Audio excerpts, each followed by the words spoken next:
علیکم ورحمۃ اللہ وبرکاتہ۔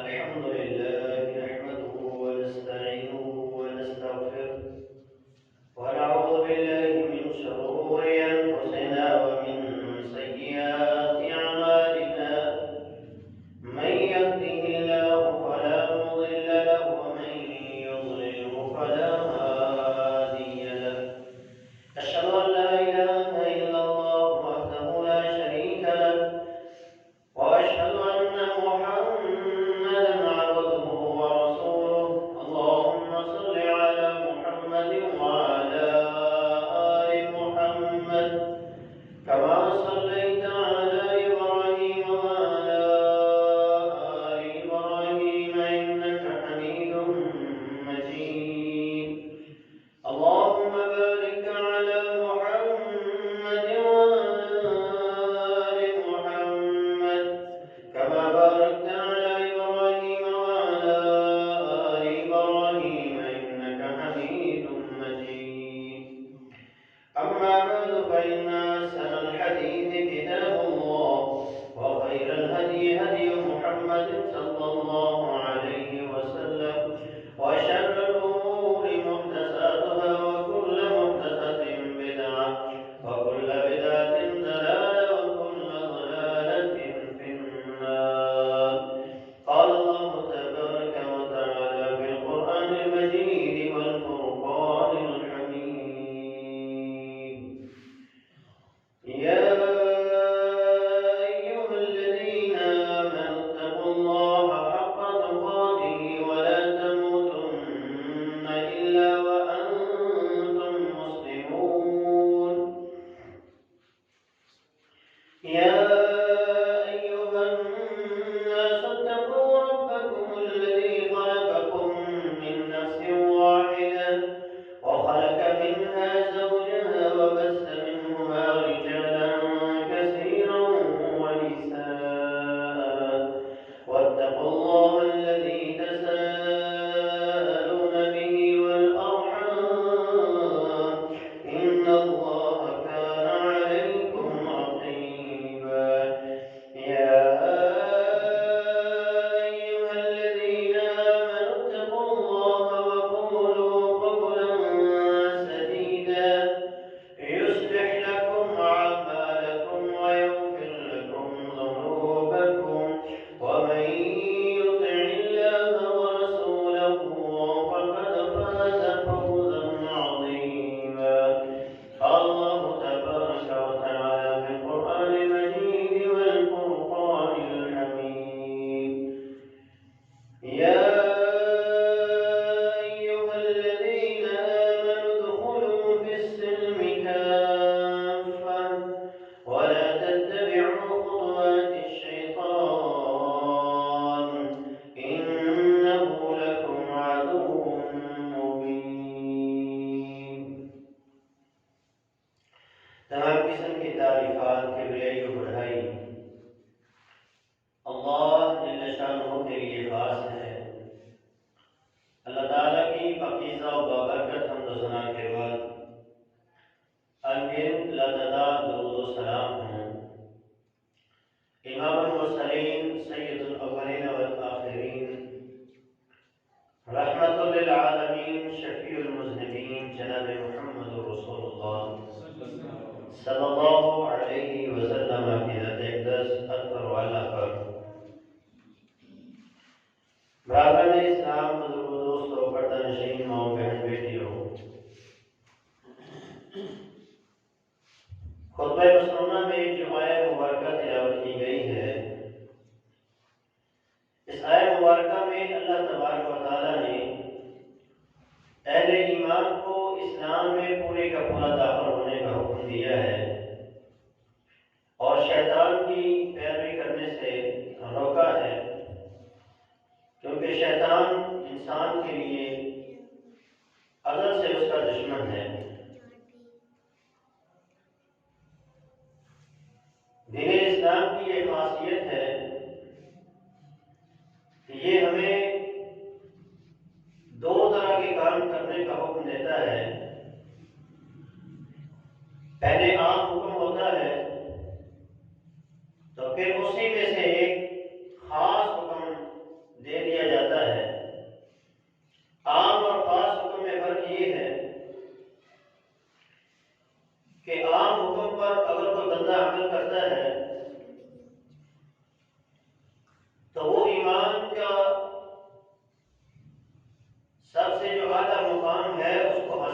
لیتا ہے،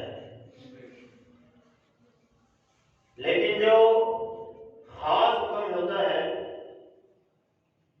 اس کے اندر اگر کوئی بندہ کمی اور کوتاہی کرے گا، سستی کا مظاہرہ کرے گا، تو اس پر اس کو عذاب ہو سکتا ہے، اس کی گرفت کی جائے گی، اسے سزا دی جائے گی۔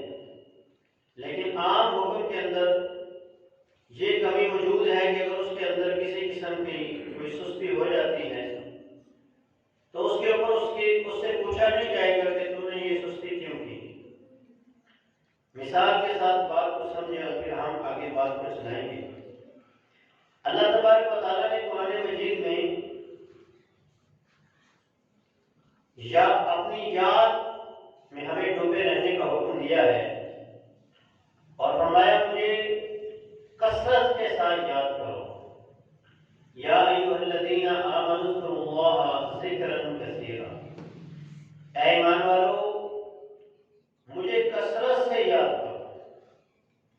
اور وہ کثرت کیا ہے اس کا آگے اللہ رب العالمین نے اسی آیت میں ذکر کیا، وَسَبِّحُوهُ بُكْرَةً وَأَصِيلًا، مجھے صبح کو بھی یاد کرو، مجھے شام کو بھی یاد کرو۔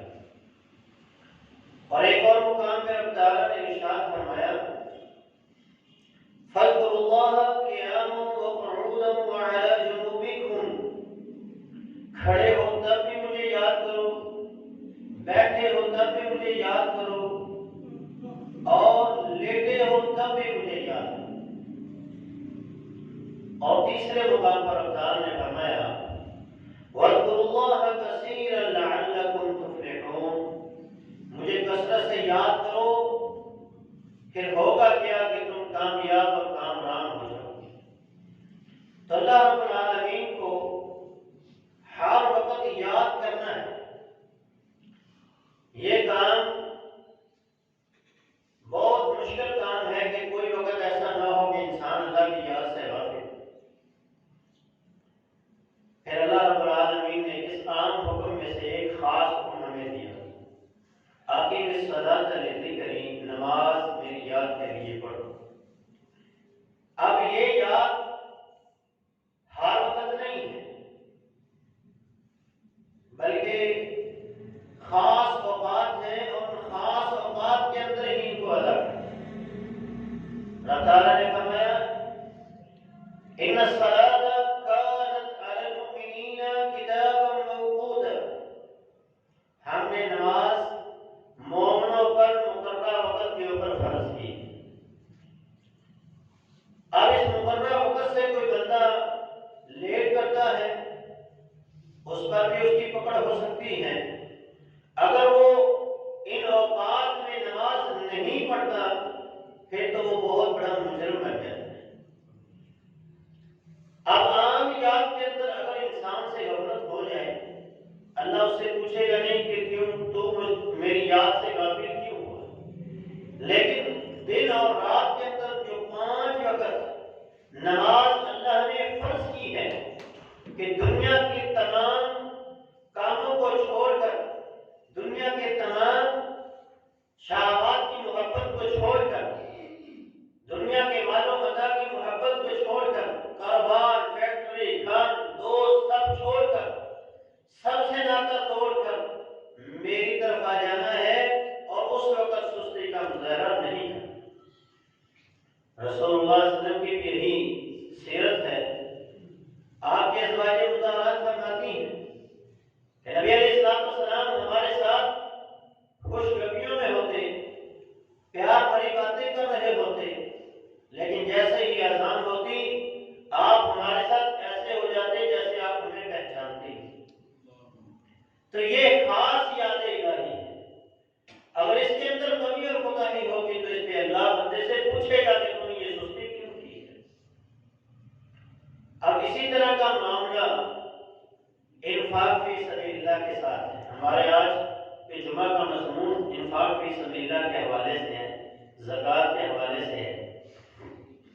اللہ کے راستے میں کیا خرچ کریں؟ تو آپ انہیں بتلائیے، قل العفو، جو مال تمہاری ضرورتوں سے زائد ہو وہ سب اللہ کے راستے میں خرچ کر دو۔ اب یہ عام حکم ہے اور اس حکم پر عمل کرنا ہر بندے کے بس میں نہیں ہے۔ انسان محنت کرتا ہے، سارا دن محنت کر کے شام کو تھک جاتا ہے اور صرف اپنے کھانے کے لیے، اپنے بیوی بچوں کے کھانے کے بعد جو بچ جائے وہ سارا بندہ اللہ کے راستے میں خرچ کرے، وہ انسان کے لیے بڑا مشکل ہے۔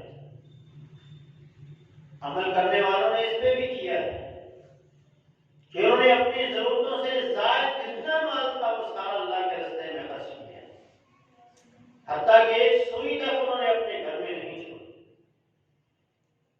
لیکن یہ تو ایمان کی سب سے اعلیٰ اور سب سے بلند درجے کی میراث ہے جو بندے کو اللہ عطا کرتا ہے۔ ہر بندے کے بس میں یہ کام نہیں ہے کہ وہ یہ کام کر سکے، تو پھر اللہ تبارک و تعالیٰ نے اس عام حکم سے ہمیں ایک خاص حکم دے دیا کہ جو محنت مشقت تم کرتے ہو، کاروبار کرتے ہو، اس سے جو تم کماتے ہو وہ تمہارے پاس سال تک جمع رہتا ہے، تو سال کے بعد اس مال میں سے صرف 2.5% میرے راستے میں خرچ کریں، صرف 2.5% میرے راستے میں خرچ کرنا ہے۔ یعنی کاروبار کے اندر آپ کے پاس جتنا پیسہ ہے، آپ کی دکان کے اندر جتنا سامان ہے،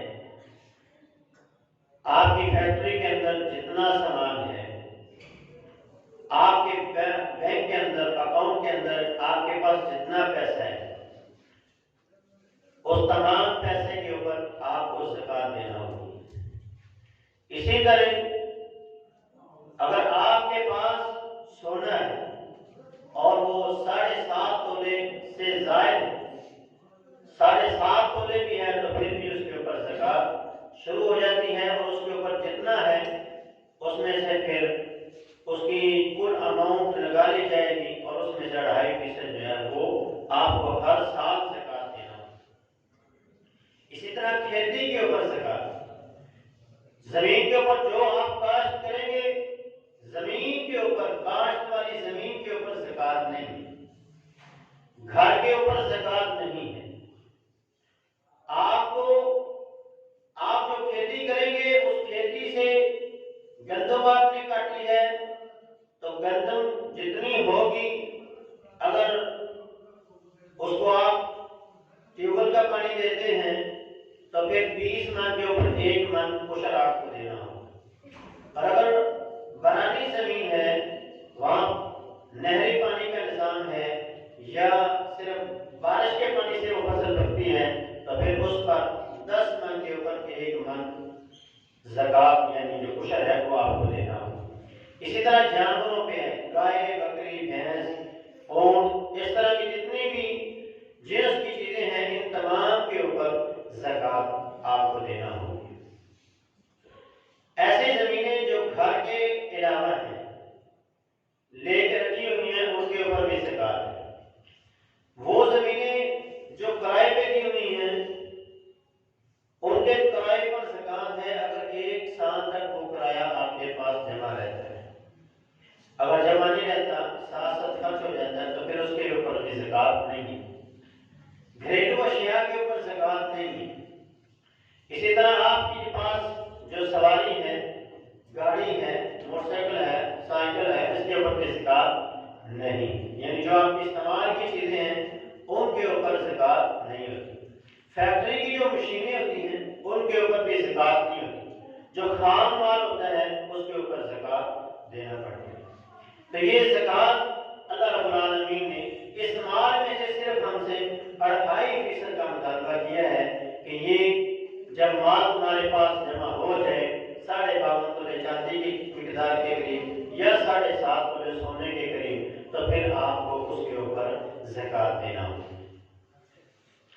اور اس کا یہ مطلب ہرگز نہیں ہے کہ اگر اتنی مقدار نہیں ہے تو آپ زکوٰۃ نہیں دیں۔ اگر آپ کا دل کرتا ہے کہ آپ اللہ کے راستے میں خرچ کریں، آپ اپنے مال سے زکوٰۃ دیں، تو آپ ضرور نکالیں۔ دینے کسی کام کے کرنے کا حکم دیتا ہے تو اس کے فوائد بھی بتلاتا ہے اور نہ کرنے کے نقصانات بھی بتلاتا ہے۔ اب انفاق فی سبیل اللہ کا ایک فائدہ یہ ہے، بے شمار فوائد ہیں، چند ایک آپ کے سامنے رکھوں گا۔ پہلا فائدہ یہ ہے کہ انسان ہدایت یافتہ لوگوں میں شامل ہو جائے۔ آپ سورہ بقرہ کھولیں، پہلا رکوع ہے، جو تیسری آیت ہے، اللہ رب العالمین فرماتے ہیں الذین یؤمنون بالغیب ویقیمون الصلاۃ ومما رزقناہم ينفقون۔ وہ لوگ جو غیب پر ایمان رکھتے ہیں، نماز قائم کرتے ہیں، جو مال ہم نے ان کو دیا ہے اس میں سے وہ زکات دیتے ہیں۔ پہلی آسمانی کتابوں پر ایمان رکھتے ہیں، قرآن پر ایمان رکھتے ہیں، قیامت پر ایمان رکھتے ہیں، یہی لوگ ہدایت یافتہ ہیں اور یہی لوگ کامیاب ہونے والے ہیں۔ تو ان لوگوں کا شمار ہدایت یافتہ لوگوں میں ہوتا ہے اور کامیاب لوگوں میں ہوتا ہے۔ اور جو بندہ انفاق فی سبیل اللہ سے منہ موڑ لیتا ہے، تباہی ہلاکت اس انسان کا مقدر بن جاتا ہے۔ سورہ البقرہ میں رب تعالیٰ نے ارشاد فرمایا وَأَنفِقُوا فِي سَبِيلِ اللَّهِ وَلَا تُلْقُوا بِأَيْدِيكُمْ إِلَى التَّهْلُكَةِ، اللہ کے راستے میں خرچ کرو اور اپنے ہاتھوں کو ہلاکت میں مت ڈالو۔ یعنی جو بندہ اللہ کے راستے میں خرچ کرے گا وہ تباہی اور بربادی سے اپنے آپ کو بچا لے گا، اور جس بندے نے بخیلی کا مظاہرہ کیا، کنجوسی کا مظاہرہ کیا، اللہ کے دیے ہوئے مال سے اس مال کا حق نہ نکالا، تو وہ بندہ اپنے آپ کو تباہی اور ہلاکت کی طرف لے کے جاتا ہے۔ انسان کو یہ پتا ہے کہ اللہ کے راستے میں خرچ کروں گا تو مجھے اس کے بڑے فوائد ملیں گے، میں ہدایت یافتہ لوگوں میں چلا جاؤں گا، کامیاب لوگوں میں میرا شمار ہوگا، میری مشکلات، میری پریشانیاں تمام کی تمام ختم ہوں گی۔ لیکن انسان خرچ نہیں کرتا، بخیلی کا مظاہرہ کرتا ہے، کنجوسی کا مظاہرہ کرتا ہے اور اپنے مال کے اوپر سام بن کے بیٹھ جاتا ہے۔ وجہ کیا ہے؟ وجہ یہ ہے کہ ایک طرف اللہ کا وعدہ ہے اور ایک طرف شیطان کا وعدہ ہے۔ ایک طرف شیطان ہمارے دل میں وسوسے ڈالتا ہے اور دوسری طرف حقیقت اللہ نے ہمارے سامنے بالکل کھول کے واضح کی ہے۔ ہم اپنی آنکھوں سے دیکھتے ہیں جو لوگ اللہ کے راستے میں خرچ کر رہے ہیں، کبھی ان کے مال کے اندر کمی نہیں ہے، ان کا مال ہمیشہ بڑھتا ہے، ان کی پریشانیاں ختم ہوتی ہیں۔ اور دوسری طرف شیطان کہتا ہے الشیطان یعدکم الفقر ویأمرکم بالفحشاء، شیطان بھی ہمارے دل میں وسوسے ڈالتا ہے اور کہتا ہے خرچ کرے گا تو کم ہو جائے۔ بظاہر نظر آ رہا ہوتا ہے کہ میں 100 میں سے اگر 10 روپے دوں گا تو 90 رہ جائیں گے اور 10 کم ہو جائیں گے، لیکن اللہ کہتا ہے کہ جو تم خرچ کرو گے تو میں اس کو بڑھاؤں گا، کم نہیں کروں گا۔ شیطان ہمیں فقیری، محتاجی اور غربت کا وعدہ کرتا ہے کہ ایسے کرو گے تو ایسا ہوگا، اور اللہ کہتا ہے وَيَأْمُرُكُمْ بِالْفَحْشَاءِ، اور وہ تمہیں بے حیائی کا وعدہ کرتا ہے تمہارے ساتھ۔ اب اس سے بڑی بے حیائی کیا ہے کہ انسان مال کے حقیقی مالک کی مرضی کے بغیر اس کو خرچ کرے۔ یعنی ہمارے پاس اگر کوئی ملازم ہو تو ہم اس کو پیسے اس کو دیں اور ہم اس کو کہیں کہ ایسے ایسے خرچ کرو، ایسے ایسے اس کو تو نہیں استعمال کرنا ہے، وہ اپنی مرضی کرے، تو کیا ہم اس سے راضی ہوں گے یا ناراض ہوں گے؟ ہم اس پہ غصہ ہوں گے۔ اور یہی حال یہاں ہے کہ اللہ کا دیا ہوا مال، اللہ کا مال اور حقیقی اس مال کا مالک اور مختار اللہ ہے۔ وَلِلَّهِ مُلْكُ السَّمَاوَاتِ وَالْأَرْضِ، زمین و آسمان کی بادشاہت اللہ کی ہے۔ وَلِلَّهِ مَا فِي السَّمَاوَاتِ وَمَا فِي الْأَرْضِ، زمین و آسمان میں جو کچھ ہے سب کا سب اللہ کا ہے۔ تو پھر انسان اس اللہ کے دیے ہوئے مال اس کی مرضی کے مطابق اگر خرچ نہیں کرے گا تو یہ بہت بڑی بے حیائی ہے اور یہ اللہ کو ناراض کرنا ہے۔ شیطان ہم سے فقیری اور محتاجی کا وعدہ کرتا ہے اور اللہ ہمیں دینے کا وعدہ کرتا ہے غنی کرنے کا وعدہ کرتا ہے، مال بڑھانے کا وعدہ کرتا ہے، وہ انسان جس نے اپنے آپ کو کنجوسی اور بخیلی سے بچا لیا اور اپنے مال کو اس نے اللہ کے راستے میں خرچ کیا، اللہ فرماتا ہے وہ انسان کامیاب ہے۔ فرمایا وَمَن يُوقَ شُحَّ نَفْسِهِ فَأُولَٰئِكَ هُمُ الْمُفْلِحُونَ، جس بندے کو نفس کی بخیلی سے بچا لیا گیا، اس کو کنجوس پن سے بچا لیا گیا، وہ بندہ کامیاب اور کامیاب۔ شیطان کہتا ہے کم ہو جائے گا، فقیر ہو جائے گا، محتاج ہو جائے گا، اللہ کہتا ہے نہیں میں تجھے غنی کر دوں گا، مال کر دوں گا۔ اللہ فرماتا ہے من ذا الذی یقرض اللہ قرضا حسنا فیضاعف له اضعافا کثیرا، جو میرے راستے میں خرچ کرے گا میں اس کو بڑھا چڑھا کے دوں گا۔ اور ایک مقام پہ تو رب نے فرمایا، یہ سورہ تیسرا پارہ ہے، اللہ تبارک و تعالیٰ نے ارشاد فرمایا، سورہ البقرہ ہے، مثل الذین ينفقون اموالهم فی سبیل اللہ كمثل حبة أنبتت سبع سنابل في كل سنبلة مئة حبة۔ اللہ کے راستے میں ایک چیز دی ہوئی اس کی مثال ایسے ہے جیسے ایک دانہ ہے جو انسان زمین کے اندر بوتا ہے، پھر اس سے 7 بالیاں اگتی ہیں، ہر بالی کے اندر 100 دانہ ہوتا ہے، ایک کے بدلے اللہ جس طرح 700 دانہ تمہیں زمین سے دیتا ہے، اسی طرح جو میرے راستے میں اللہ فرماتا ہے خرچ کرے گا میں ایک کے بدلے اسے 700 گنا عطا کروں۔ یہیں پہ بس نہیں بلکہ اللہ نے آگے فرمایا واللہ واسع علیم، تمہارا اخلاص جتنا زیادہ ہوگا میں اس قدر ہی زیادہ عطا فرماؤں گا۔ پھر اللہ کے ہاں حساب کتاب نہیں ہوتا، واللہ واسع، اللہ وسعت والا ہے، اللہ کے خزانے بڑے وسیع ہیں، وہ پھر اپنی شان کے مطابق عطا کرتا ہے۔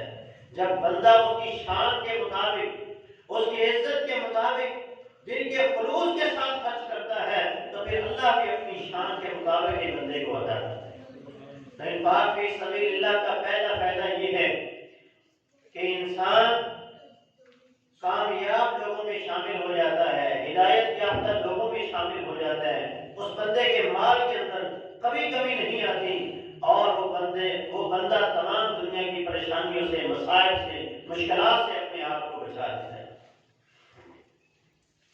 انفاق فی سبیل اللہ کا دوسرا فائدہ، اللہ اس بندے کو جنت عطا کرتی ہے۔ جنت کا ایک دروازہ بھی ہے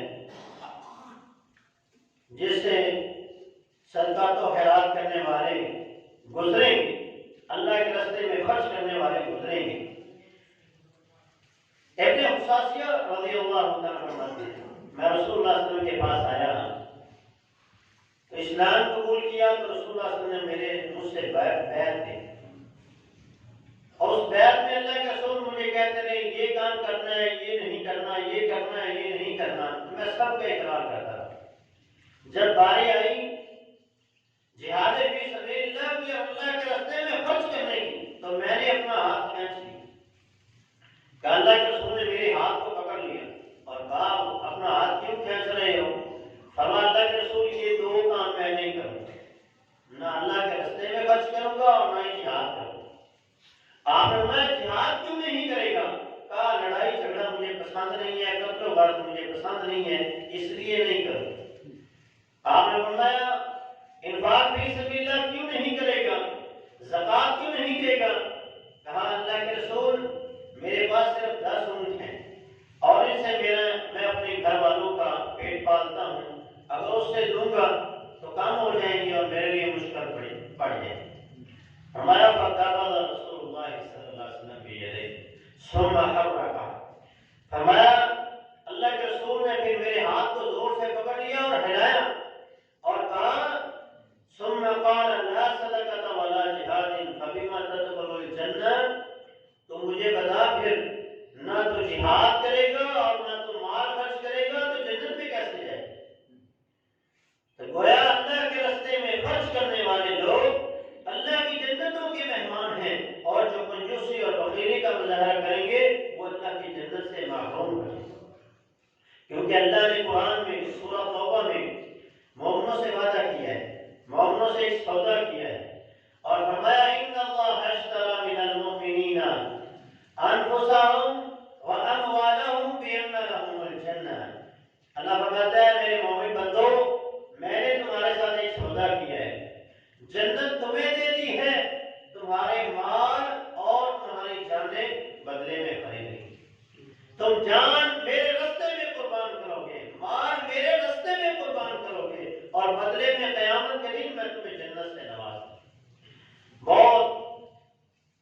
جنت بڑی قیمتی ہے، معمولی چیز نہیں ہے۔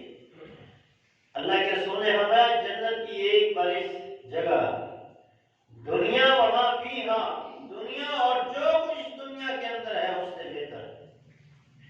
ایک کوڑے کو لپیٹ کے رکھا جائے، یہ جو ہمارے پاس جو گھوڑے یا خچر یا ریڑیاں چلانے والے لوگ ہوتے ہیں ان کے پاس چھوٹا سا ایک چمڑے کا چھانٹا ہوتا ہے جس سے وہ اس کو دوڑاتے ہیں، اس کو لپیٹ دیا جائے، اس کوڑے کو لپیٹا جائے تو جتنی جگہ بنتی ہے اللہ کے رسول نے فرمایا اتنی جگہ دنیا اور دنیا میں جو کچھ ہے اس سے قیمتی ہے۔ اور دنیا میں دیکھیں آپ کتنے لوگوں کے پاس دولت ہے، کتنے ہیرے جواہرات ہیں، کتنا سونا اور چاندی ہے، کتنی دوسری معدنیات ہیں، کتنی چیزیں ہماری سوچ سے باہر ہیں۔ ان تمام چیزوں سے قیمتی جنت ہے، اور صرف انسان کی جان اور اس کے مال کے بدلے میں اللہ نے وہ جنت دے دی۔ اور جو سب سے آخری جنتی جنت میں جائے گا اسے کتنی جنت ملے گی؟ آپ نے فرمایا اس دنیا اور اس دنیا کے برابر 10 گنا ہو، اس دنیا اور اس دنیا کے برابر 10 گنا اور اللہ اپنے بندوں کو آخری جنتی کو جنت میں عطا فرمائے گا، اور جو فرنٹ سیٹ میں ہوں گے سب سے پہلے جنت میں جائیں گے، مقربین ہوں گے، انہیں اللہ کس قدر نوازے۔ اس لیے اللہ کے راستے میں اللہ کا دیا ہوا مال خرچ کریں، بخیلی اور کنجوسی سے اپنے آپ کو بچائیں۔ بخیل انسان جو ہوتا ہے، اب اس کے نقصانات بھی ذرا سماعت فرمائیں، فوائد تو اور بھی بے شمار ہیں لیکن وقت اس قدر اتنا نہیں ہے کہ ان کو بیان کیا جائے، مضمون کو سمیٹنا بھی ہوتا ہے۔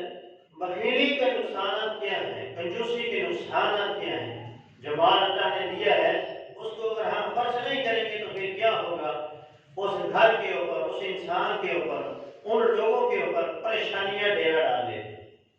رسول اللہ صلی اللہ علیہ وسلم فرماتے ہیں امیر آدمی جو اللہ کے راستے میں مال خرچ نہیں کرتا پھر اس پہ پریشانیاں آتی ہیں، پھر وہ نظر مانگتا ہے، پھر نظر کے ذریعے سے اس سے مال نکلوایا جاتا ہے۔ اکثر لوگ آپ نے دیکھے ہوں گے وہ کہتے ہیں اللہ اگر میرا یہ کام کرے گا تو میری یہ پریشانی ختم ہوگی تو میں صدقہ کروں گا، اس طرح کی نظر مانگی۔ نظر بھی دو طرح کی ہے، ایک جائز ہے اور ایک ناجائز ہے۔ ہم مانتے ہیں نظر نہ کہ میری یہ پریشانی ختم ہوگی تو پھر میں یہ کام کروں، یہ غلط ہے، یہ نظر جائز نہیں ہے، یہ حرام ہے۔ اللہ کے ساتھ ہم شرط لگا سکتے ہیں کہ اللہ اگر تو میرا یہ کام کرے گا تو میں کروں گا، اللہ میری پریشانی ختم ہوئی تو میں نفل پڑھوں گا، نہیں تو نہیں پڑھوں گا، اللہ اگر میری پریشانی ختم نہ ہوئی تو میں تیرے راستے میں خرچ نہیں کروں گا۔ یہ تو اللہ کے ساتھ مقابلہ ہے اور یہ جائز نہیں۔ جو جائز نظر ہے وہ یہ ہے اللہ نے بیٹے سے نوازا، اللہ نے اولاد سے نوازا، اللہ نے کوئی آرڈر دے دیا، رزق سے نواز دیا، دکان اچھی چل پڑی، وہ کہتے ہیں اللہ تیرا شکر ہے تو نے مجھے یہ مال دیا ہے، اب میں اتنا تیرے راستے میں خرچ کروں، یہ نظر جائز ہے۔ یہ جو شرط والی نظر ہے یہ جائز نہیں ہے، شکر والی نظر جائز ہے۔ یہ بات یاد رکھیں، آج کے بعد ایسی کوئی نظر نہ مانیں، یہ خلاف شرع نظر ہے۔ لیکن یہ بخیل آدمی جو ہوتا ہے اس سے پھر وہ اس طرح کی نظر مانتا ہے اور پھر وہ اللہ کے راستے میں مال کو خرچ کرتا ہے، پریشانی اس بندے پہ ڈیرا ڈال دیتی ہے۔ ہمارے ہاں بھی کچھ ایسے لوگ پائے جاتے ہیں کہ جب کوئی بندہ مال خرچ کر رہا ہوتا ہے نا اسے مشورہ دیتے ہیں وہ تو پاگل ہے، خرچ کی جا رہے ہیں، خرچ کی جا رہے ہیں، مشکل وقت وہاں سے سنبھال کے رکھو، بڑے مشورے دیتے ہیں، اس طرح کہ آپ نے دیکھے ہوں خرچ کرنے والے کو آ کر روکتے ہیں۔ حالانکہ ہونا تو یہ چاہیے تھا کہ جو خرچ کر رہا ہے اس کا حوصلہ بڑھایا، کیونکہ یہ ایمان کی علامت ہے۔ اور اللہ کہتا ہے اَرَأَيْتَ الَّذِي يُكَذِّبُ بِالدِّينِ، اس بندے کو آپ نے دیکھا نہیں جو دین کو جھٹلا رہا ہے۔ فَذَلِكَ الَّذِي يَدُعُّ الْيَتِيمَ، جو یتیموں کو دھکے دیتا ہے، وَلَا يَحُضُّ عَلَىٰ طَعَامِ الْمِسْكِينِ، مسکینوں کو کھانا کھلانے کی رغبت بھی نہیں دیتا، یہ بندہ دین کو جھٹلانے والا ہے۔ ایک خرچ کر رہا ہے اور یہ اگر اس کو روک رہا ہے کہ ایسا نہ کر، مشکل وقت کے لیے سنبھال لے، اس کو اللہ کے نبی کی زبان پہ یقین نہیں ہے قابل۔ اللہ کے نبی نے قسم اٹھا کے کہا واللہ واللہ ما نقصت صدقۃ من مال، جس مال سے صدقہ کیا جائے اللہ کی قسم وہ مال کبھی کم نہیں ہوتا۔ تو ہم کہتے ہیں وہ بھائی مشکل وقت واسطے سنبھال لے، یہ ایسا ہی ہے جیسے اللہ کے نبی نے فرمایا، اللہ فرماتا ہے انا عند ظن عبدی بی، میں اپنے بندے کو اس کے گمان کے مطابق ملتا ہوں، جیسی سوچ ہوگی ویسا ہوگا، جیسا آپ سوچیں گے ویسا ہوگا۔ اگر آپ نے مشکل وقت کے لیے رکھا ہے تو آپ پر مشکل وقت ضرور آئے گی، پھر آپ پہ کوئی پریشانی آئے گی، گھر بک جائے گا، فیکٹری بک جائے گی، سب کچھ بک جائے گا۔ کبھی بھی ایسی سوچ نہ رکھیں کہ مشکل وقت کے لیے جوڑ رہا ہوں۔ آپ اللہ کے راستے میں خرچ کریں، جو بچ جاتا ہے ٹھیک، جو اللہ آپ کو دے رہا ہے جب آپ خرچ کریں گے تو آپ کا مال بڑھے گا، کام نہیں ہوگا۔ اور اللہ کے نبی کی زبان پہ یقین رکھیں کہ آپ کا مال کبھی کام نہیں ہوگا۔ ایسے لوگوں کی باتوں پہ کان مت کھڑا کریں، آپ اپنا کام جاری رکھیں، ایسے مشورے دینے والے آپ کو پڑیں گے۔ بخیل انسان جو ہے موت کے وقت بڑا پریشان ہوتا ہے۔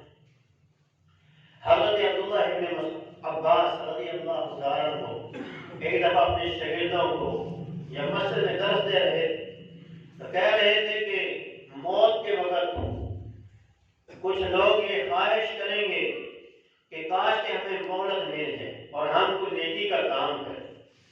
تو ایک آدمی نے کہا ہے عبداللہ یہ تو کافر لوگ خواہش کریں، کیا تم نے اللہ کا قرآن نہیں پڑھا؟ اللہ نے کہا سورہ المنافقون میں یا ایھا الذین آمنوا لا تلہکم اموالکم ولا اولادکم عن ذکر اللہ، اے ایمان والو تمہیں تمہارے مال تمہاری اولاد اللہ کے ذکر سے اللہ کی یاد سے غافل نہ کرے۔ اگر ایسا ہوا تو تم نقصان اٹھانے والے ہو جاؤ گے۔ مال جمع کرتا رہا، نہ اس نے اس مال سے حق نکالا رب کا اور نہ ہی یہ حج کرنے کے لیے گیا۔ عبداللہ ابن مسعود فرماتے ہیں وَأَنفِقُوا مِمَّا رَزَقْنَاكُم مِّن قَبْلِ أَن يَأْتِيَ أَحَدَكُمُ الْمَوْتُ فَيَقُولَ رَبِّ لَوْلَا أَخَّرْتَنِي إِلَىٰ أَجَلٍ قَرِيبٍ، یہ اس وقت خواہش کرے گا کاش کہ مجھے تھوڑا سا وقت مل جائے اور میں اللہ کے راستے میں مال کو خرچ کروں، فَأَصَّدَّقَ، میں صدقہ کروں، میں زکات دوں، وَأَكُن مِّنَ الصَّالِحِينَ، اور میں نیک لوگوں میں سے ہو جاؤں۔ وہاں وہ فرماتے ہیں نیک لوگوں سے مراد حجاج۔ اس مالدار نے نہ زکات دی نہ صدقہ کیا اور نہ ہی اس نے استطاعت ہونے کے باوجود حج کو کیا۔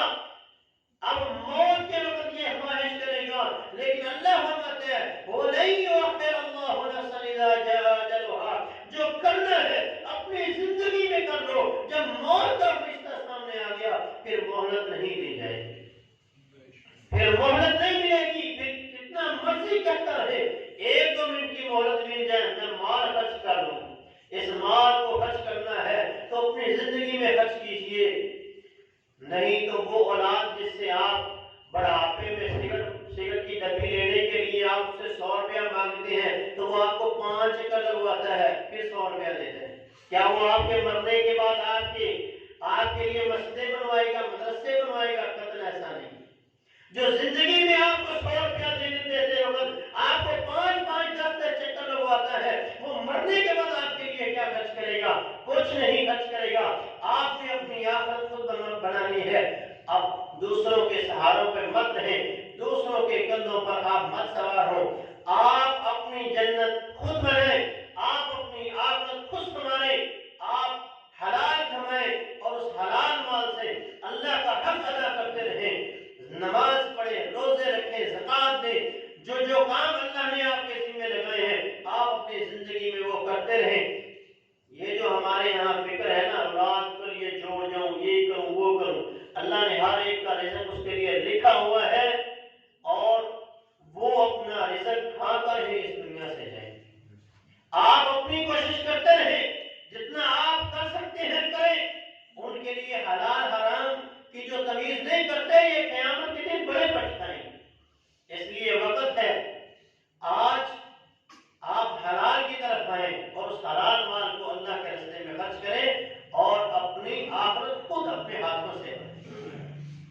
پچھلے دنوں میں نے ایک چھوٹا سا کلپ دیکھا کہ ایک آدمی نے 2 کلو انگور لے کر وہ آیا، اس کو بڑے خوبصورت لگے، اس نے گھر رکھ کے چلا گیا۔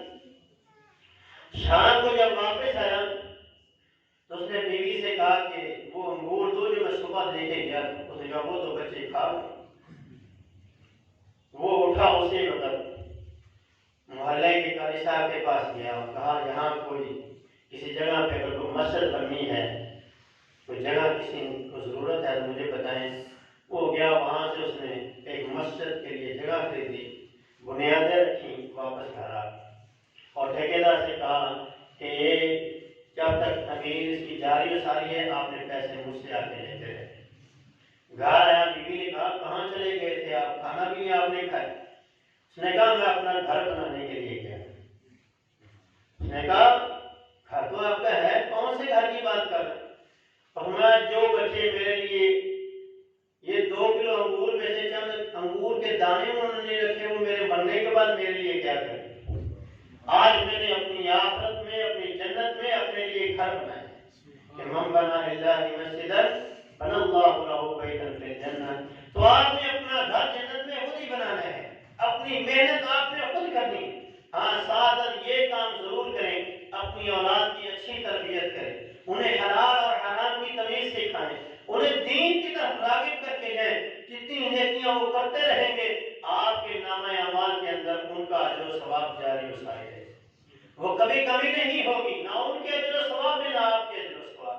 تو اس لیے ان کی اچھی تربیت کریں اور انہیں حلال و حرام کی تمیز دیں، باقی اللہ پر چھوڑ دیں۔ کوئی جو اس دنیا میں آتا ہے وہ بھوکا نہیں سوتا، اللہ نے ہر ایک کے لیے جو رزق لکھا ہے وہ کھا کر سوتا ہے، جتنا رزق لکھا ہے اس نے اتنا وہ کھا کر ہی اس دنیا سے جائے گا، اس کے علاوہ نہیں جاتا۔ موت کے وقت اس کی رسوائی ہوتی ہے، جو بندہ دنیا میں اللہ کے راستے میں مال خرچ نہیں کرتا، اس کے بعد قبر میں پہنچتا ہے تو قبر میں بھی رسوائی شروع ہو جاتی ہے، اور قبر سے اٹھتا ہے، قیامت کے دن اٹھے گا تو اس وقت بھی اس کی رسوائی شروع ہو جائے گی۔ دنیا میں بھی رسوائی ہے موت کے وقت، اور موت سے پہلے رسوائی کیا ہے؟ اس بندے کے اوپر پریشانیاں، مسائل، مشکلات آتی رہتی ہیں جو اللہ کے راستے میں خرچ نہیں کرتا، اور جو خرچ کرتے ہیں وہ پریشانیوں سے، مسائل سے بچتے ہیں۔ موت کے وقت اللہ مومن کے لیے، سبھی کے لیے، جو اللہ کے راستے میں خرچ کرنے والا ہے اس کے لیے آسانیاں کر دیتے ہیں، اور جو سبھی نہیں ہوتا، بخیل ہوتا ہے، اس کے لیے موت کے وقت بھی ندامت ہوتی ہے، مرنے کے بعد قبر میں پہنچتا ہے تو وہاں بھی ندامت ہوتی ہے، اور جب قبر میں پہنچتا ہے اللہ کے راستے میں خرچ کرنے والا تو کسی گناہ کی وجہ سے اگر عذاب اس کی طرف آتا ہے تو عذاب تو وہ انفاق جو دنیا میں اس نے کیا ہوتا ہے اس کے ساتھ عذاب کے سامنے وہ ڈھال بن جاتا ہے اور اس بندے تک عذاب کو آنے نہیں دیتا، اور پھر اللہ اس بندے کے صدقے کی سفارش کو قبول کرتے ہوئے قبر کے عذاب سے اس بندے کو نجات عطا فرماتا ہے۔ اس لیے اللہ کے راستے میں خرچ کریں اور قبر کی سختیوں سے اپنے آپ کو بچا لیں، اور قبر سے جب انسان اٹھے گا تو اس وقت بڑی ندامت ہوگی۔ دنیا میں انسان مال کو اپنے لیے فخر سمجھتا ہے، عزت سمجھتا ہے، مقام کا ذریعہ سمجھتا ہے کہ جس کے پاس مال ہے لوگ اس کی عزت کرتے ہیں، اور ظاہری ہے کہ جس کے پاس کچھ ہوتا ہے لوگ اس کی عزت کرتے ہیں۔ لیکن اگر جو بندہ مال خرچ نہیں کرے گا اللہ کے راستے میں، مال جمع کر کر کے رکھے جائے گا، تو پھر کیا ہوگا؟ قیامت کا دن ہے، اللہ فرماتا ہے وَلَا يَحْسَبَنَّ الَّذِينَ يَبْخَلُونَ بِمَا آتَاهُمُ اللَّهُ مِنْ فَضْلِهِ هُوَ خَيْرٌ لَّهُم بَلْ هُوَ شَرٌّ لَّهُم۔ یہ لوگ دنیا میں جو بخیلی کا مظاہرہ کر رہے ہیں، کنجوسی کا مظاہرہ کر رہے ہیں، یہ سمجھ رہے ہیں کہ ہم مال جمع کر کے بڑے اچھے ہیں، یہ مال ہمارے لیے اللہ کا فضل ہے، جیسے لکھا ہوتا ہے نا ہذا من فضل ربی۔ وہ ایک شاعر تھے، وہ کہتے ہوتے تھے نہ سجی نہ کھپی کاردے بار لکھے ہذا من فضل ربی، یعنی حلال حرام کی کوئی تمیز نہیں کی اور گھر بنا لیا اچھا اور باہر لکھ دیا کہ یہ میرے رب کا فضل ہے۔ یہ میرے رب کا فضل نہیں ہے۔ آپ حلال حرام کی تمیز کریں اور پھر اس کے اوپر لکھیں یا نہ لکھیں، وہ اللہ کا فضل ہی ہے۔ تو اللہ کا فضل وہ مال ہے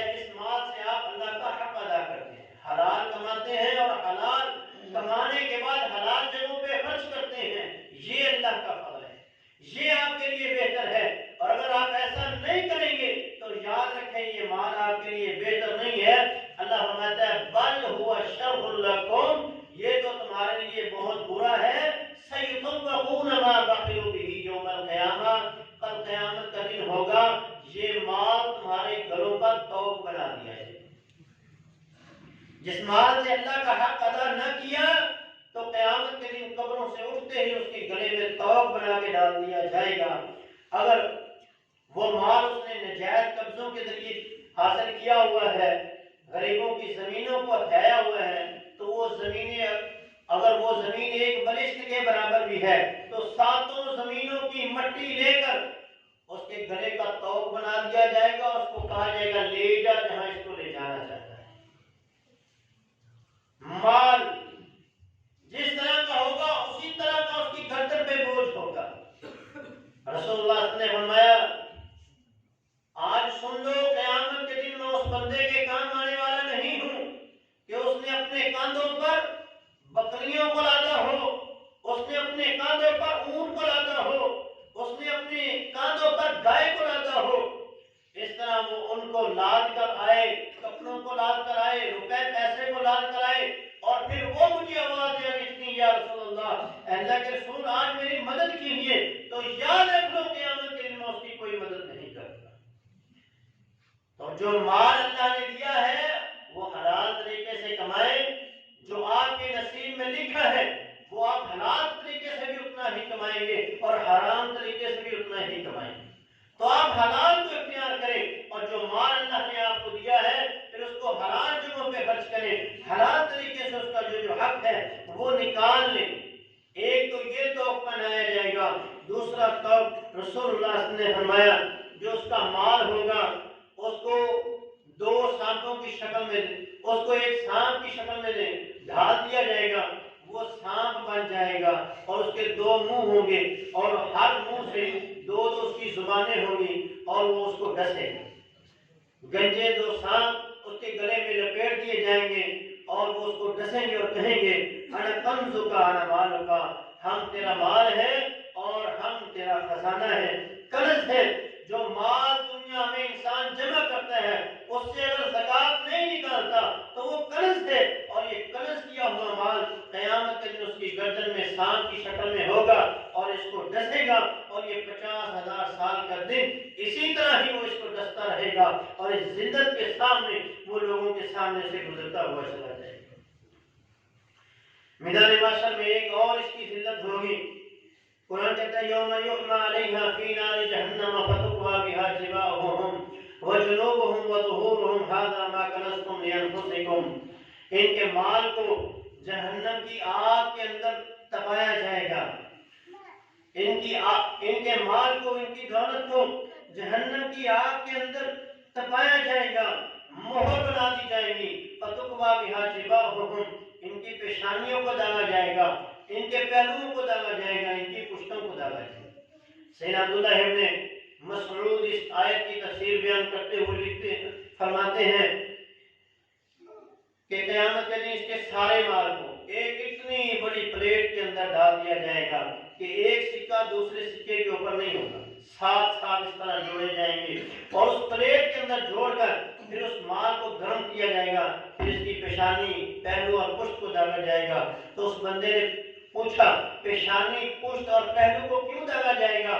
تو سیدنا عبداللہ ابن مسعود نے کہا پیشانی کو اس لیے داغا جائے گا کہ جب کوئی محتاج ضرورت مند اس کی طرف آ رہا ہوتا تھا کہ وہ دیکھ کر اپنے ماتھے پر بل دیتا تھا، جب اس کے پاس آتا تو اس کی بات کو سنتا نہیں تھا، جب قریب آتا تو پہلو موڑ لیتا، اس لیے اس کے پہلو کو داغا جائے گا، اور جب اس سے کوئی التجا کرتا تو اس کی طرف پیٹ کر کے بیٹھ جاتا، اس کی بات کو سننا ہی پسند نہیں کرتا تھا، پھر اس لیے اس کی پشت کو داغا جائے گا۔ تو اس لیے جو مال اللہ نے دیا ہے اس مال سے اللہ کا حق آپ نکالیں، قیامت کے دن کی ذلت سے بھی بچ جائیں گے، قیامت کے دن کی رسوائی سے بھی بچ جائیں گے، اور دنیا کی پریشانی اور مصائب سے بھی بچ جائیں گے۔ اللہ کا جو مال میں حق ہے وہ 2.5% ہے، صرف 2.5%، کہ آپ اپنے مال میں سے جو مال آپ کے پاس جمع ہے اس میں سے صرف 2.5% دینا کس کو ہے؟ اللہ کو کوئی ضرورت نہیں۔ کبھی کسی نے اللہ کو دیا ہے، کوئی دیتا ہے تو اپنے بھائی کو دیتا ہے، اپنے ہمسائے کو دیتا ہے، اپنے محلے داروں کو دیتا ہے، کسی بیوہ کو دیتا ہے، کس کو دیتا ہے؟ انسانوں کو دیتا ہے، لیکن اللہ کہتا ہے تم یہ مجھ کو دے رہے ہو اور اس کا بدلہ میں تجھے بڑھا چڑھا کے دوں گا، کم نہیں کروں گا۔ وَمَا أَنفَقْتُم مِّن شَيْءٍ فَهُوَ يُخْلِفُهُ، جو دو گے اس سے بڑھا چڑھا کے دوں گا، زیادہ کر کے دوں گا، بخیلی نہ کرو، دو میرے راستے کے اندر۔ بخیلی کا سوچنا بھی مت، بخیلی کا سوچنا بھی مت۔ جو انسان صرف یہ سوچ لیتا ہے کہ میں اس کو نہیں دوں گا، اللہ اس کے مال کو ہی ختم کر دیتا ہے۔ سورہ قلم اٹھائیے، قرآن پڑھیے، سورہ قلم۔ اللہ تبارک و تعالیٰ نے باغ والوں کا قصہ بیان کیا ہے۔ باغ اپنے باغ کے 3 حصے کرتا تھا، ایک باغ کے اوپر خرچ کرتا، ایک بچوں کے لیے گھر کے لیے رکھتا، اور ایک غربا مساکین کو دیتا۔